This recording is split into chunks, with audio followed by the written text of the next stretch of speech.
So ayan guys, sa mga naghahanap ng solusyon kung ano yung kanilang gagawin, kung paano mawala yung mga bunhok sa kanilang mga inahing manok. Alam kong marami sa inyo ang naghahanap ng paraan o solusyon kung ano yung kanilang gagawin para mawala itong mga bunhok. At hindi lang bunhok yung nawawala dito mga idol, pati na rin yung kuto at saka hanip. So ang ginawa ko ay nilagyan ko lang ng ganito, itong 7WP85. Ito lang yung ginamit ko at nabili ko ito online. Sa Shopee ko ito nabili. Napaka-epektibo po nito gamitin at proven and tested ko na po ito. At ano pang inaantay natin? Tara, subukan na natin lagyan ng 7WP85 yung ating mga manok na naglilimlim. Ito po yung mga manok natin na naglilimlim at ito rin po yung lalagyan natin ng 7WP85. May mga itlog na rin po dito sa kabilang puga nila.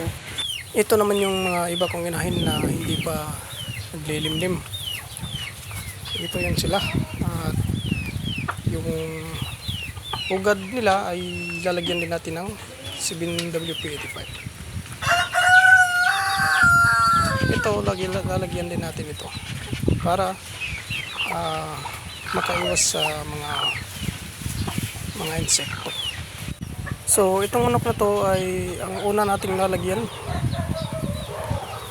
Ganito lang yung tamang paglalagay ng 7WP85 mga idol. Ang paglalagay po natin ay ibubuhos lang po natin dito sa kanilang pugad, parang ganito lang. Pwede rin natin silang lagyan kasi para mawala din yung mga dumidikit sa kanila na mga bunhok.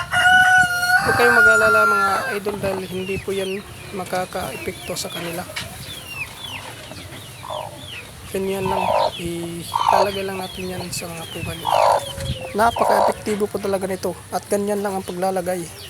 Dahil umabot ka na sa video nito, please like and subscribe kung nakatutulong ako sa inyo mga idol.